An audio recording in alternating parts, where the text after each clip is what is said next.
नमस्कार। India first के इस खास प्रोग्राम में आपका बहुत बहुत स्वागत है। और जब भी हम बात करते हैं नरेंद्र मोदी जी की, तो विश्व की एक ऐसी शख्सियत का चेहरा हमारे सामने आ जाता है जो बेहद ही पॉपुलर हैं। जितने उनके प्रशंसक हैं लगभग उतने ही कहा जा सकता है कि विरोधी भी हैं। उनके अलग अलग अंदाज को लेकर चर्चा चलती रहती है और विपक्ष भी उन पर लगातार हमलावर भी रहता है। लेकिन अगर उनके इस कार्यकाल को हम देखें तो ये कार्यकाल कहा जा सकता है कि कई उतार चढ़ाव कर रहा है। भारत के जैसे बड़े देश में बड़े बड़े फैसले अगर लिए गए हैं तो इनके इस कार्यकाल के दौरान अब तक लिए जा चुके हैं। और इसी कार्यकाल को लेकर, मोदी जी के इसी व्यक्तित्व को लेकर एक बहुत ही महत्वपूर्ण किताब लिखी गई है जो कि इस समय मेरे हाथ पे मौजूद है। इसका टाइटल है महानायक मोदी। इनके राइटर हैं श्री कृष्ण मोहन झा जी, जो कि वरिष्ठ पत्रकार हैं, राजनीतिक विश्लेषक हैं और इस समय हमारे साथ एक्सक्लूसिव मौजूद हैं। सबसे पहले कृष्ण मोहन झा सर, आपका बहुत बहुत स्वागत है इंडिया फर्स्ट पे। धन्यवाद आशुतोष जी। सर, जब भी हम किसी एक राजनीतिक व्यक्तित्व के ऊपर किताब लिखते हैं, पहले भी इस तरह की किताबें लिखी गई हैं, लेकिन जो लेखक होता है उसे किसी विशेष विचारधारा का समर्थक होने का एक लेबल उसके ऊपर चस्पा कर दिया जाता है। जब आप ये किताब लिख रहे थे तो क्या ये बात भी आपके जहन में आ रही थी कि भाई आप एक पेशे से पत्रकार हैं, विचारक हैं, राजनीतिक विश्लेषक हैं, तो कहीं आपके ऊपर किसी एक विशेष पार्टी, एक विशेष विचारधारा का समर्थक होने का लेवल चस्पा तो नहीं हो जाएगा? नहीं, निश्चित रूप से आशुतोष जी, जब किसी व्यक्ति पे आप काम करते हैं, जैसे भी आशुतोष जी पे मैं काम करूं, तो आशुतोष जी की विचारधारा, आशुतोष जी का जो कार्यकाल है, आशुतोष जी की जो शैली है, वो सब कुछ मेरे को देखी जाएगी। लोग माने या ना माने, आपके ऊपर उसकी छाप पड़ती है। तो जब मैं लिख रहा था, मैंने 2012 में मोदी जी को लिखना शुरू किया था, जब वो तीसरी बार मुख्यमंत्री बने थे। और उसके बाद से लगातार जब मैंने लिखना शुरू किया तो लोग कह रहे आप तो मोदीमय हो गए, मोदी के भक्त हो गए। तो उस प्रकार की बातें उस समय चलने लगी थी। लेकिन आप देखिए कि जब वो, आपको ध्यान होगा, जब उनको चुनाव अभियान समिति का अध्यक्ष बनाया गया था और फेस बनाया गया था, तो आडवाणी जी मध्य प्रदेश की एक सभा में उन्होंने कहा कि विकसित राज्य को विकसित कर देना बहुत सरल होता है। तब मैंने एक आर्टिकल लिखा था कि कुंठा का त्याग करें आडवाणी। तो कुल मिला करके जो मोदी जी जब आगे बढ़ रहे थे तो उनके पांव खींचने के लोग बहुत सारे थे। लोगों को उम्मीद नहीं थी कि मोदी जी का व्यक्तित्व इतना बड़ा होगा कि सब उसके सामने समाहित हो जाएंगे। जी सर, जब सबसे पहले आपने मोदी जी के बारे में विचार किया कि किताब लिखनी है, तो क्या कुछ आपके जहन में आ रहा था? क्योंकि ये इतना सब कुछ है इनके व्यक्तित्व में, इतने काफ़ी कुछ डिसीजन बड़े बड़े भारतवर्ष में इस दौरान लिए गए हैं, तो कहाँ से शुरुआत करें, कैसे लेखनी लिखें, क्या क्या विचार आ रहे थे आपके मन में? आशुतोष जी, ये बहुत अच्छा प्रश्न आपका है, क्योंकि मैं उनके व्यक्तित्व को देख रहा था। जैसे ही वो चुनाव में गए, 2014 के चुनाव में जब वो गए थे, तब मैंने आर्टिकल लिखे। ये मैंने उनके व्यक्तित्व के साथ साथ उनके कृतित्व पे कार्य किया है। जब वो काम कर रहे थे उस कार्य को मैं बिल्कुल उनके पीछे पीछे चलता था, उनकी छाया की तरह मैं उनके साथ लगा था। जब वो 2014 में शपथ ग्रहण किए तो उस समय जो उनके चेहरे में जो तेज था उसको लेकर के भी मैंने लेख लिखे थे। तो ये जो मेरी जो किताब है, जो समय समय पे उनके ऊपर जो लेख लिखे गए, क्योंकि यदि आप किसी के व्यक्तित्व के बारे में लिखते हैं तो केवल एक इतिहास, उनका क्या था, आगे क्या करेंगे, ये बहुत वो रहता है। लेकिन जब आप किसी व्यक्ति के साथ चलते हैं तो उसकी हर चीज़ को बराबरी से देखते रहते हैं। जिस ढंग से उन्होंने शपथ ग्रहण किया, शपथ ग्रहण करने के बाद उन्होंने पूरे विश्व के बड़े नेताओं को आमंत्रित किया था और पाकिस्तान से भी लोग आए थे। तो यानी कुल मिलाकर के जो उनकी जो सज्जनता थी, सरलता थी, वो सामने दिखने लगी थी। उसके बाद आप देखिए कि उन्होंने आज़ादी के 68 साल बाद उन्होंने देश को स्वच्छता की ओर ले गए और उनकी जो अपील थी उसका इतना असर हुआ कि आज सड़क एकदम साफ़ सुथरी दिखाई दे रही है। पूरे देश में एक साफ़ सुथरा माहौल खड़ा हुआ है। तो ये हमारे देश का बड़ा दुर्भाग्य था कि 68 साल में हम अपने यहाँ साफ़ सफाई नहीं कर पाए। लोग हंसी उड़ाते हैं कि ये तो शौचालय की बात कर रहे हैं। तो आप देखिए कितनी बड़ी विडम्बना थी। आप जब किसी गांव में जब जाते थे तो आप जब गाड़ी जब गुजरती थी तो कितनी महिलाएं उधर खड़ी हुए दिखाई देती थी, लोग संकोच में दिखते थे। तो ये क्रांति खड़ी कर दी उन्होंने, शौचालय गांव-गांव बनाया उन्होंने। उसके बाद आप देखिए कि उज्ज्वला योजना में, उसके बाद आप देखिए कि आदिवासियों के क्षेत्र में आप कभी जाएंगे तो देखेंगे कि प्रधानमंत्री आवास योजना के तहत इतना ज़्यादा डेवलप हुआ कि जहाँ झोपड़पट्टी थी वहाँ पे अच्छे मकान बन गए। तो कुल मिलाकर के मोदी जी हर एक व्यक्ति के साथ रहे हैं, उनकी समस्याओं को देखी है और उसके निराकरण के लिए काम करते रहे। जी कृष्ण जी, भारत में हो सकता है कि मैं गलत भी हूँ, मुझे आप ठीक कीजिएगा, लेकिन कुछ चुनिंदा ही महानायकों के बारे में हमें बताया गया है, जानकारी दी गई है और कमोबेश उन्हीं पर ही अलग अलग दौर में, अलग अलग काल में लेखकों के द्वारा लेखनी लिखी गई है, किताबें लिखी गई हैं। और आप समझ रहे हैं कि मैं किस एक बड़े परिवार की बात कर रहा हूँ, किस एक बड़ी ग्रैंड ओल्ड पार्टी की बात कर रहा हूँ। उससे इतर जब हम जाते हैं तो वो बहुत ही कम फेसेस ऐसे होते हैं जिनके बारे में लिखा जाता है या जिनको पढ़ना ज़रूरी होता है। महानायक शब्द आपने जो इस्तेमाल यहाँ पे किया है, इस परिप्रेक्ष्य में जब आप ये टाइटल लिख रहे थे तो क्या कुछ आपके जहन में आ रहा था? क्योंकि क्या वाकई में मोदी जी अब नायक से बढ़कर महानायक बन चुके हैं? क्या नेतृत्व का एक बड़ा जो है उन्होंने एक महान कार्य कर चुके हैं? क्योंकि 8 वर्ष का ये जो कार्यकाल है अभी तक जा चुका है, उसे किस तरह से आप देखते देखिए, बहुत अच्छा प्रश्न आशुतोष आपने किया है, क्योंकि जब किसी व्यक्ति पे किताब लिखी जाती है या हम पढ़ते हैं, आज हम जो आज तक कोर्स में पढ़ते आए तो 2-4 लोगों को ही हम देखते थे कि ये महानायक हैं, इन्होंने महान कार्य किया है। तो जो बाकी जो कार्य थे वो गौड़ साबित होते थे, वो व्यक्ति तो बहुत बड़ा था क्योंकि हम पढ़ते आ रहे हैं। लेकिन जब महानायक की बात आती है तो आप देखिए कि जब मैंने अभी आपसे कहा कि ये देश उस स्थिति में था कि 68 साल बाद हमारे देश के प्रधानमंत्री को स्वच्छता की बात करनी पड़ी, जो सबसे प्राइमरी चीज़ है, उसकी जब बात आपको करनी पड़ रही है तो हम कहाँ थे?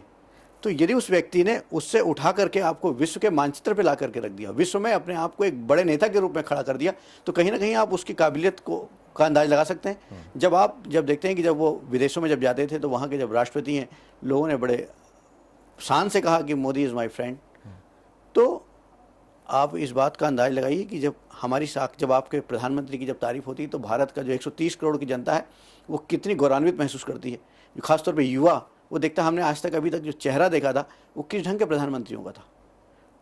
हमें लगता था कि हमारा देश कहाँ पे है, दबा कुचा है। लेकिन आज आप देखिए, जब आप यदि हम बात दूसरे दिशा में बात करते हैं कि 1983 के पहले जब क्रिकेट मैच हुआ करते थे तो क्रिकेट को बड़ी हीन भावना से देखा जाता था, लेकिन आज देखिए कि 1983 के बाद जो एक माहौल खड़ा हुआ तो हर माँ बाप बच्चे को अच्छा क्रिकेटर बनाना चाहते हैं। उसी तरह से एक अलग माहौल देश में खड़ा हुआ कि हर माँ बाप अपने बच्चे को एक अच्छा राजनेता बनाने की दौड़ में लग गए। और आप देखिए कि देश के अंदर की जो प्रतिभाएं थी वो आज मंच प्राप्त कर रही हैं, उनका सम्मान मिल रहा है। तो एक बहुत अलग दिशा में मोदी जी ले गए और यही वजह है कि मैंने उनको महानायक की संज्ञा दी और महानायक मोदी के रूप में एक किताब लिखी। इसमें काफ़ी महत्वपूर्ण जो है विषय आपने अनुक्रमणिका के माध्यम से हमको जानने को मिल रहे हैं। और तमाम ये जो दर्शक हैं, मैं आपको बता दूं कि इसका किताब का जो लिंक है वो आप हमारे डिस्क्रिप्शन से भी आप ले सकते हैं। सरोजनी पब्लिकेशंस दिल्ली की तरफ से ये पूरी पब्लिकेशन हुआ है और आप इसमें वरिष्ठ पत्रकार श्री कृष्ण झा जी की जीवनी के बारे में भी संक्षिप्त परिचय यहाँ पे आप प्राप्त कर सकते हैं कवर पेज से। और मैं कुछ अनुक्रमणिकाओं के बहुत ही महत्वपूर्ण विषयों के बारे में थोड़ी चर्चा आपसे करना चाहूँगा सर, क्योंकि काफ़ी महत्वपूर्ण आपने इन विषयों को लिया है। इसमें एक जो महत्वपूर्ण आपने कहा है कि लाल किले की प्राचीर से जनता के विचारों को पढ़ेंगे मोदी, ये थोड़ा मैं आपको चाहूँगा कि आप उसको समझाएं। हाँ, देखिए, जब 2019 में जैसी सरकार दूसरी बार बनी, मोदी जी दूसरी बार प्रधानमंत्री बने, तो लोगों के मन में एक बात थी कि अब दूसरा कार्यकाल होगा, मोदी जी क्या करेंगे, किस ढंग से करेंगे। और आपको ध्यान होगा कि विपक्ष ने एक माहौल कर दिया था, चौकीदार चोर है, एक अलग मैसेज था। लेकिन मोदी जी की महानता ही इसको समझिए कि वो मौन रहे, वो मौन रहते हुए अपना कार्य करते रहे। विपक्ष लगातार उन पर आक्रमण करता, लेकिन वो अपने विकास को कभी किनारे नहीं किया, उन्होंने विकास को गति देते रहे। जब नोटबंदी की बात आई, चाहे जीएसटी की बात आई, तो वो विचलित नहीं हुए। उन्होंने लोगों के सुझाव पे संशोधन जरूर किया, लेकिन उसमें विचलन दिखाई नहीं दिया। और एक और बात, चूँकि आपने एक प्रश्न किया है, ये बहुत अच्छा प्रश्न है, तो इसमें लोगों को ये था कि अब ऐसा कौन सा संदेश देने वाले हैं मोदी जी, क्योंकि अब नई पारी खेलने वाले हैं, क्या क्या नई चीज़ आने वाली है।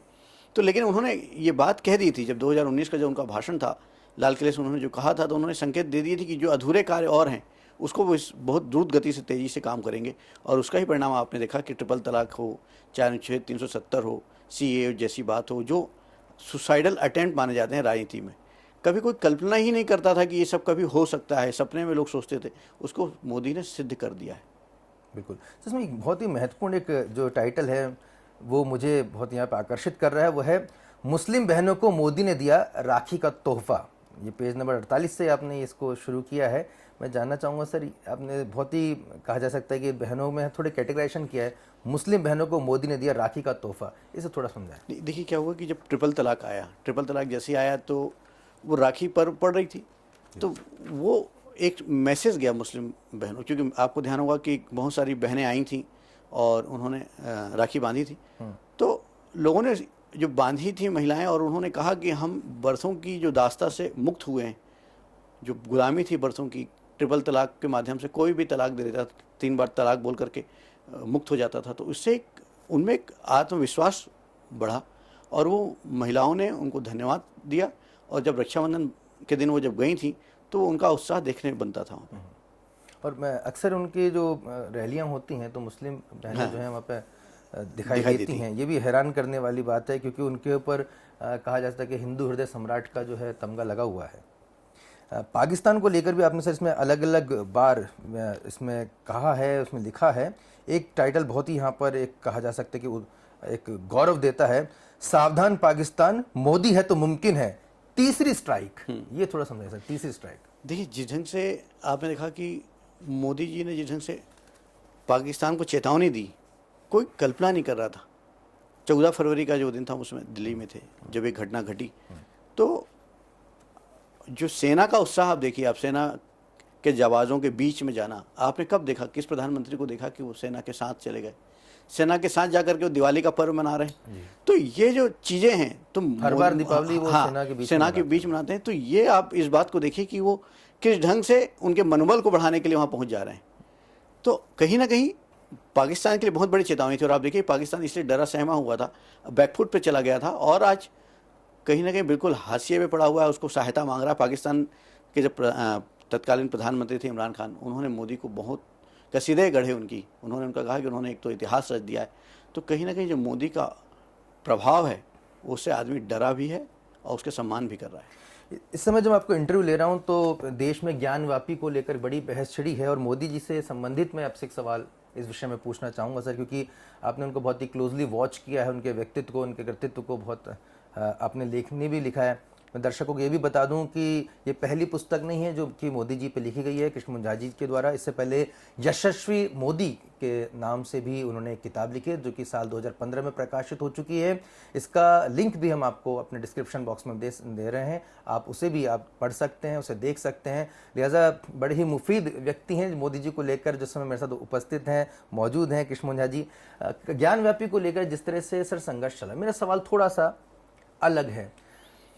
लगातार हम देख रहे हैं कि मोदी जी नेपाल जाते हैं तो वहाँ पर मंदिर के दर्शन करने जाते हैं, केदारनाथ जाते हैं तो वो ध्यान लगाते हैं, या किसी भी विदेशी धरती पर जाते हैं, वहाँ पे अगर कोई प्रसिद्ध मंदिर होता है या मंदिर का निर्माण भी कई इस्लामिक मुल्कों में भी हुआ है इस दौरान, तो वहाँ भी वो जाते हैं। एक श्रृंखला है जहाँ पर पहले हम देखते थे कि कोई भी बाहरी कोई मुल्क का कोई आता था, हमारा अतिथि आते थे, तो उनको भाई ताजमहल ले जाके उनको वहाँ पे फ़ोटो खिंचा दी जाती थी और बस इससे ये सिग्नेचर ही होता था। लेकिन मोदी जी अगर चाइना के प्रीमियर आ रहे हैं तो उनको गुजरात के साबरमती लेकर जाते हैं, झूले पे झुलाते हैं, वो पारंपरिक को दिखाते हैं। ये सब कुछ होना मंदिरों का, हिंदुत्व का, जिस तरह से मोदी जी लगातार यहाँ पर पैरोकार रहे हैं, और इस बीच पाकिस्तान जैसा हमारा दुश्मन मुल्क का कमज़ोर होना, इस बीच चाइना जैसे हमारे दुश्मन को मुंहतोड़ जवाब देना, क्या इसमें कोई तारतम्य है? देखिए, निश्चित रूप से आशुतोष बहुत महत्वपूर्ण प्रश्न आपने किया है। अब ये ज्ञानव्यापी वाला जो मामला है, तो ये मामला इतिहास को लेकर के, तो इसमें मोदी जी का आप उस ढंग से नहीं देख सकते, जो कि मोदी जी ने जिस ढंग से अल्पसंख्यकों के लिए काम किया, जो हम अपन जब भी थोड़ी देर पहले चर्चा कर रहे थे कि ट्रिपल तलाक की बात हो या अनुच्छेद 370 की बात हो, तो ऐसे बहुत सारे काम हैं और बहुत सारी योजनाएं जब संचालित हुई हैं मोदी जी के कार्यकाल में। आप देखिए कि जिस ढंग से मदरसा बोर्ड सर्वाइव किए, बहुत सारी ऐसी योजनाएं हैं जो अल्पसंख्यकों को उसका लाभ मिला। तो केवल ये कह देना कि मोदी जी ने हिंदुत्व के लिए काम किया है, गलत है, क्योंकि यदि अल्पसंख्यक यदि मजबूत हुए हैं तो मोदी जी के इसी कार्यकाल में हुए हैं। ये गलत आरोप लोग लगाते हैं कि मोदी जी केवल हिंदुत्व के लिए काम करते रहे, लेकिन निश्चित रूप से मोदी जी के हिंदुत्व वाले जो कार्य से देश में एक अलग माहौल खड़ा हुआ, हिंदुत्व जागृत हुआ और आप कुछ अपने अधिकारों के लिए वो आप अपनी बात कहने लगा है। और ज्ञानव्यापी भी एक ऐसा माध्यम है, आपने देखा होगा कि ज्ञानव्यापी में जिस ढंग से माननीय सर्वोच्च न्यायालय ने बात रखी, जब राम मंदिर की बात आई तो राम मंदिर के लिए भी माननीय मोदी जी ने यही कहा कि जो माननीय न्यायालय का जो आदेश आएगा हम उसका सम्मान करेंगे। और जिस ढंग से मंदिर निर्माण का कार्य शुरू हुआ, जिस ढंग से भूमि पूजन शुरू हुआ, और आपका जो प्रश्न का जो आशय था, आपने ध्यान दिया होगा 2019 में जब केदारनाथ के दर्शन के लिए जब मोदी जी गए थे और वो जो स्वरूप आप देखेंगे जिस समय वो योग आसन पे लगे हुए थे, तो ऐसा लग रहा था कि कोई संत बैठा हुआ है।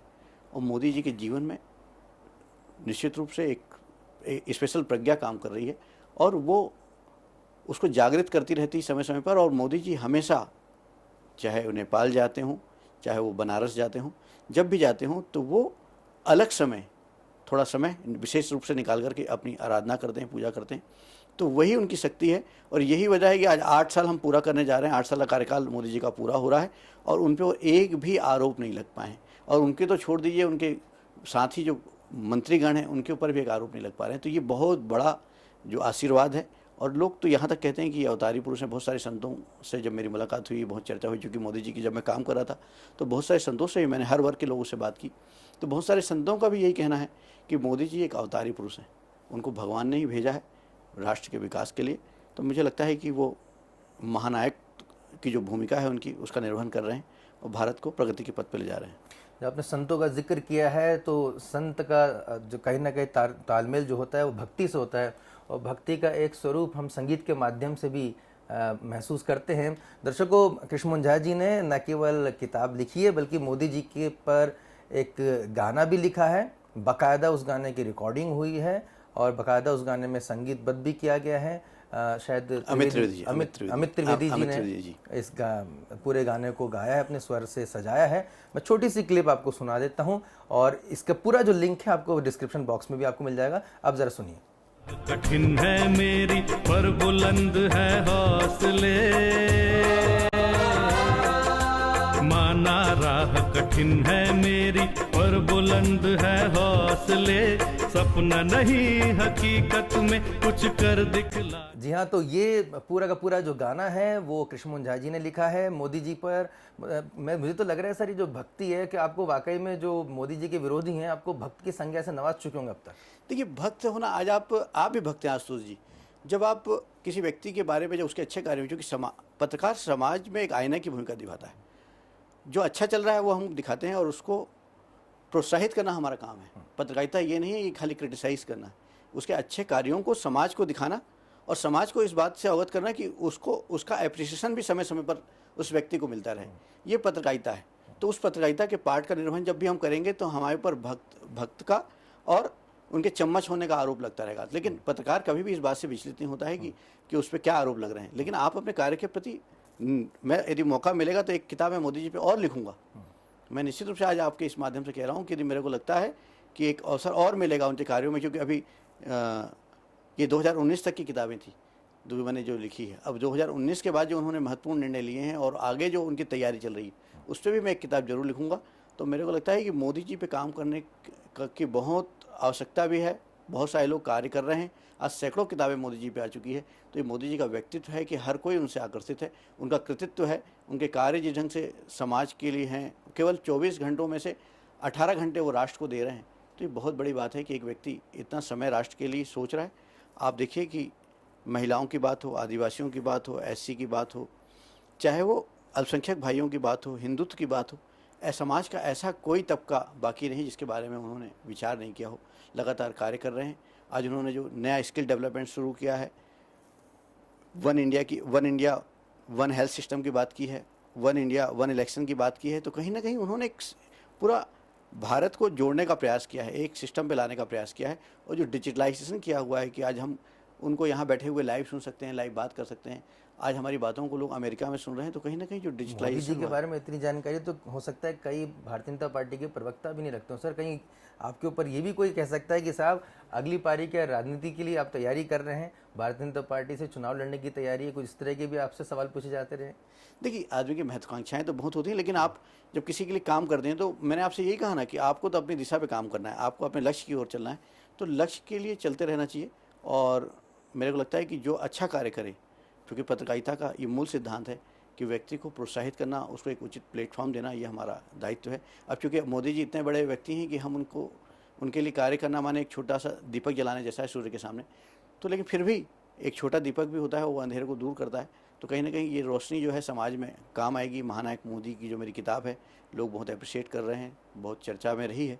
तो मेरे को लगता है कि ये समाज के लिए एक अच्छी चीज़ रही, समाज के लिए बहुत अच्छी वस्तु रहेगी। और मैं एक बार फिर अपने दर्शकों को दिखाना चाहूँगा, महानायक मोदी आप देख सकते हैं, ये किताब लिखी गई है, बहुत ही महत्वपूर्ण। और उन सभी अगर कोई पॉलिटिक्स में रुचि रखते हैं या आम लोग भी जो जानना चाहते हैं कि किस दौर में, कैसी परिस्थितियों में, किस तरह से मोदी जी के द्वारा बड़े बड़े फैसले लिए गए, उसको बहुत ही सामान्य भाषा में, बहुत ही कठिन भाषा नहीं, जितना मैं पढ़ चुका हूँ अभी तक इस किताब को मैं पूरा पढ़ूंगा भी, तो जितना मैंने पढ़ा उसमें बहुत ही सामान्य सरल भाषा का इनमें इस्तेमाल किया गया है। कोई भी सामान्य व्यक्ति, यहाँ तक कि सामान्य बच्चे भी अगर इसको स्कूल के बच्चे भी पढ़ना चाहें तो बहुत ही सहजता से इसको पढ़ सकते हैं। कोई क्लिष्ट भाषा, कोई कठिन भाषा का इस्तेमाल नहीं किया गया है और काफ़ी संदर्भ जो हैं वो आपको उसमें काम आ सकते हैं। उन परिस्थितियों के बारे में भी आपको जानकारी मिल सकती है कि जब कोई डिसीजन लिया जाता है तो क्या सरकमस्टेंसेस रहते हैं, आसपास की परिस्थितियाँ कैसी रहती हैं। तो राजनीति के छात्रों के लिए भी बहुत महत्वपूर्ण है, राजनीति में जो जुड़े हुए हैं उनके लिए बहुत महत्वपूर्ण है, और जो राजनीति को अपना भविष्य बनाना चाहते हैं, करियर बनाना चाहते हैं और समाज में भी अगर कुछ अच्छा कार्य करना चाहते हैं, उन सभी के लिए पुस्तक बहुत बेहद उपयोगी है। और मेरे ख्याल से सर अमेजन पे भी क्या सर इस पर? हाँ, अमेजन पे भी। तो अमेजन का लिंक भी सर आप हमें प्रोवाइड करेंगे। तो अमेजन का लिंक भी हम डिस्क्रिप्शन बॉक्स में आपको देंगे। इस किताब को अमेजन से भी सब ले सकते हैं और अन्य माध्यमों के जरिए भी आप इस किताब को ले सकते हैं। तो महानायक मोदी जी पर हमारा ये आज का एपिसोड में इतना ही। अगले एपिसोड में हम एक बार फिर चर्चा करेंगे कुछ और किताबों को लेकर, कुछ और विषयों को लेकर और कुछ और समसामयिक घटनाओं को लेकर। अगर आपने अभी तक इंडिया फर्स्ट न्यूज़ को लाइक और सब्सक्राइब नहीं किया है तो प्लीज़ इसको ज़रूर कर लें, क्योंकि यहाँ पर चर्चाओं का दौर लगातार जारी है। नमस्कार।